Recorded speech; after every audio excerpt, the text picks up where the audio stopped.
AP CID మాజీ chief Sanjay పై వేటు వేస్తూ ఏపీ ప్రభుత్వం కీలక నిర్ణయం తీసుకుంది. ఫైర్ సర్వీస్ డీజీగా ఉన్న సమయంలో సంజయ్ అవకతవకలు పాల్పడ్డట్లు ఆరోపణలు వచ్చాయి. విజిలెన్స్ ఎన్ఫోర్స్మెంట్ విచారణలో నిజమని తేలాయి ఈ ఆరోపణలు. సస్పెన్షన్ సమయంలో హెడ్ క్వార్టర్స్ విడిచి వెళ్లరాదంటూ ఆదేశించారు. హోదాను అడ్డుపెట్టుకొని కోట్ల రూపాయల దుర్వినియోగం చేసినట్లుగా ఆరోపణలున్నాయి. 2023లో జరిగిన ఒప్పందంలో అక్రమాలు జరిగినట్టుగా గుర్తించారు. వైఎస్ జగన్ ప్రభుత్వ హయాంలో కీలకంగా వ్యవహరించారు సంజయ్. ఈ నేపథ్యంలో సంజయ్పై వేటు పడింది. ఏపీ సిఐడి విభాగం మాజీ అధిపతి ఐపీఎస్ అధికారి సంజయ్పై సస్పెన్షన్ వేటు పడింది. ఆయన్ను అగ్నిమాపక శాఖ డైరెక్టర్ జనరల్గా పనిచేసిన సమయంలో ఆ అధికారిక హోదాను అడ్డం పెట్టుకొని కోటి రూపాయల దుర్వినియోగానికి పాల్పడ్డట్లుగా విజిలెన్స్ అండ్ ఎన్ఫోర్స్మెంట్ విభాగం తేల్చింది. Soutrika technologies and infra private limited అనే సంస్థతో కుమ్మక్కైనట్లుగా నిర్ధారించింది.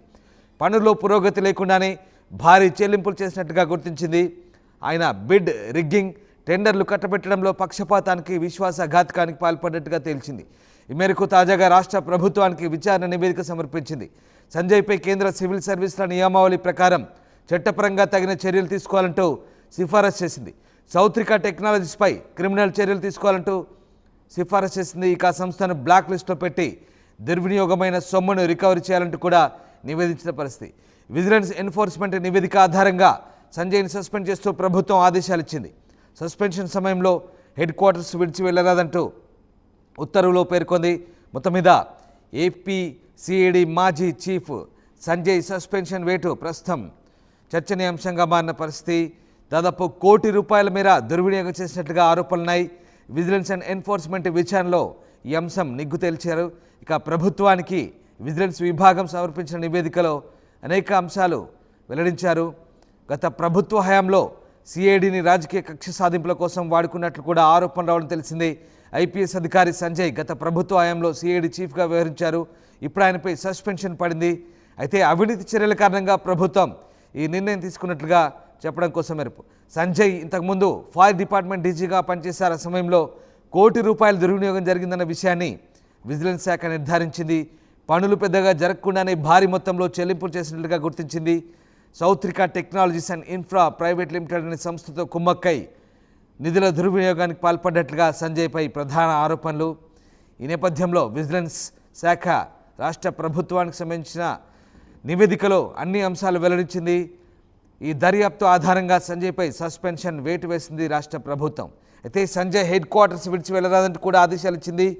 దళితులకు ఎస్సీ ఎస్టీ అట్రాసిటీ చట్టంపై అవగాహన కల్పించే కార్యక్రమాల పేరిట ఆయన ఈ దుర్వినియోగానికి పాల్పడ్డట్లు ఆరోపణలు వచ్చాయి. ఈ వ్యవహారంలోనే ఆయన తాజాగా సస్పెండ్ అయ్యారు. మా కరెస్పాండెంట్ రాజేష్ జాయిన్ అవుతున్నారు. రాజేష్, ఏపీ సిఐడి మాజీ చీఫ్ సంజయ్ సస్పెన్షన్ వేటు వేసినట్టుగా తెలుస్తుంది. ప్రభుత్వం విజిలెన్స్ నివేదిక ఆధారంగా ఎలాంటి చర్యలు తీసుకుంది? నివేదికలో ఏముంది అసలు?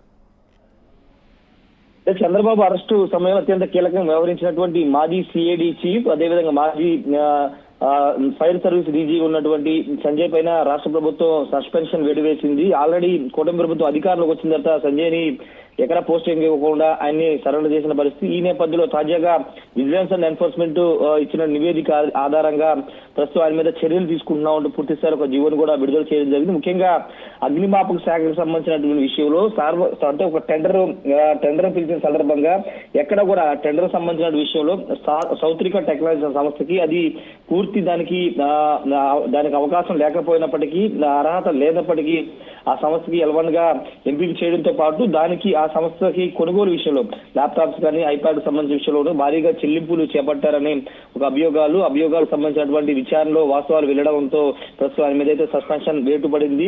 అంతేకాదు బిడ్లు వేసిన సమయంలో, టెండర్ పిలిచిన సమయంలో పూర్తిగా కేవలం ఆ సౌత్రిక సంస్థని దానికి దక్కే విధంగా సంజయ్ వ్యవహరించారు, వేరే సంస్థలు పాల్గొకుండా వ్యవహరించారని కూడా ఆరోపణలు ఉన్నాయి. దాని మీద కూడా విచారణ చేసినటువంటి విజిలెన్స్ ఎన్ఫోర్స్మెంట్ పూర్తి ఆధారాలతో ఆయన మీద సస్పెన్షన్ వేటు వేయడం జరిగింది. ఆయన్ని ఎక్కడ హెడ్ క్వార్టర్స్ విడిచి వెళ్లరాదని కూడా ఆదేశాలు జారీ చేసింది. గత ప్రభుత్వ హయాంలో వైసీపీకి అత్యంత దగ్గరగా పనిచేశారని ఒక ఆరోపణలు సంజయ్ మీద ఉన్నాయి. ముఖ్యంగా సిఐడి అధికారికి ఉన్న సమయంలో ఆయన వ్యవహరించిన తీరుపైన అప్పుడు పెద్ద స్థాయిలో విమర్శలు కూడా వచ్చాయి. ఈ నేపథ్యంలో ఇప్పుడు ఆయన ఫైర్ సర్వీస్ డీజీగా ఉన్న సమయంలో జరిగినటువంటి అవినీతికి సంబంధించిన విషయంలో ఆరోపణలతో పాటు విచారణలో వాస్తవాలు బయటికి రావడంతో మొత్తం విషయాలు బయటికి రావడం ఆయన మీద అయితే సస్పెన్షన్ వేటు పడింది. ప్రస్తుతం ఆయన హెడ్ క్వార్టర్స్ పరిధిలో ఉండాలని కూడా ఆదేశాలు జారీ చేశారు. వీరితో పాటు సంజయ్తో పాటు ఇంకా చాలా మంది అధికారుల మీద విచారణ జరుగుతుంది. ముఖ్యంగా గత ప్రభుత్వ హయాంలో ఎవరైతే వైసీపీతో అంటే పోలీసులుగా ఉండి వైసీపీ కార్యకర్తలా ప్రవర్తించారు వాళ్ళందరి మీద కూడా ఇదే విధంగా విచారణ జరుగుతున్నాయి. విచారణలో వాస్తవాలు బయటకు వస్తే కనుక విచారణ పూర్తి స్థాయి నిజాలు బయటకు వస్తే వాళ్ళ మీద కూడా వేటు పడే అవకాశం అయితే కనబడుతుంది. ప్రస్తుతానికి అయితే సంజయ్ మీద అయితే సస్పెన్షన్ వేటు అయితే పడింది. Ramadas. Right, yes, thank you Rajesh, thanks for the update. So Sanjay headquarters విడిచి వెళ్ళరాదంటూ ప్రస్తుతం ఆదేశాలు ఇచ్చింది ప్రభుత్వం. ఇక హోదాను అడ్డు పెట్టుకొని కోట్ల రూపాయల దుర్వినియోగం చేసినట్లు ఆరోపణలున్నాయి. విజిలెన్స్ ఎన్ఫోర్స్మెంట్ విచారణలో ఈ ఆరోపణలు నిజమని తేలాయి. దీంతో ప్రభుత్వం అతనిపై సస్పెన్షన్ వేటు వేసింది. ఫైర్ సర్వీస్ డీజీగా ఉన్న సమయంలో అవకతవకలు చోటు చేసుకున్నాయంటూ విజిలెన్స్ నివేదిక ఆధారంగా ఏపీ మాజీ సిఐడి చీఫ్ సంజయ్ని ప్రభుత్వం సస్పెండ్ చేసింది.